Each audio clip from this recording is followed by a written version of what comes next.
The idea I'm going to discuss today is not about the musical genre. Symphonia is an idea of a perfect synthesis of the church power and secular power.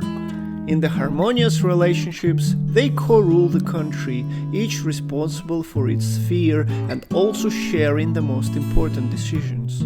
The secular prince, czar, emperor or president would manage military, legislature and taxes, and the church would deal with spiritual matters, morality and ideology. The most important life-changing decisions would be made in agreement with one another and co-signed by the state leader and the church patriarch. This seems like a utopian wishful thinking on the part of the church, especially if we take into account the forced secularization of the 20th century. Despite all the alliances and mutual support by the state and the church, Russia is still legally a secular state. However, the Russian Orthodox Church has always strived for Symphonia in one form or another, and twice in the Russian history this principle actually worked, if only for a few decades. Both cases happened in the 17th century. Two first tsars of the Romanovs dynasty, Mikhail and his son Alexei, both co-ruled the country with the church patriarchs. Mikhail came to power after a turmoil of the so-called times of troubles, a crisis of power after the previous dynasty of Rurikovichi ended without a direct heir of the throne. Mikhail was elected as Tsar by the aristocracy in 1613, and after a few years his own father Fyodor Romanov, returning from the Polish captivity, became the Patriarch Filaret. Filaret was the most influential political figure in the Romanovs family, but due to his captivity and monastic status, which he was forced to accept in his youth by his political rivals, he could not hold a secular office. Filaret and Mikhail effectively co-ruled the country until Filaret's death in 1633.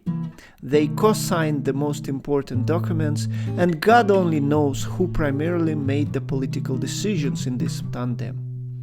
Next, Mikhail's son, Alexei Romanov, co-ruled with his former mentor and spiritual advisor, Patriarch Nikon. Nikon would later initiate a church reform, leading to a great schism and the emergence of old believers, but this is a different story, and I have a video on that. Anyways, just like the previous tandem, Alexei and Nikon co-signed the most important documents and decrees.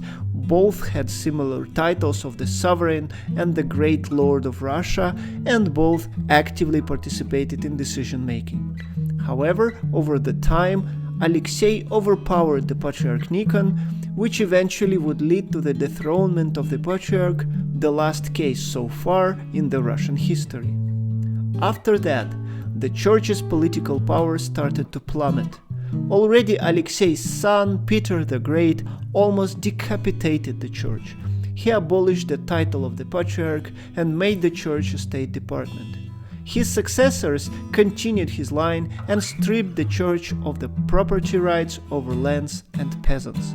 And the Soviet rule hit the hardest, separating the church and state by the Lenin's decree in 1918, destroying the church's leadership and severely persecuting believers, only to reinstate the church in 1943 with the new Patriarch Sergei under the total state control and infiltration by the secret police. After the collapse of the Soviet Union, the church regained some of the political influence and, most importantly, moral authority. However, even today, when the church enjoys special privileges and is actively involved in a domestic policy, the ideal of Symphonia seems unattainable. However, we can at least understand the theological and ideological roots of the political ambitions of the Russian Orthodox Church. Please like the video, leave a comment and subscribe to the channel. I see you all next time.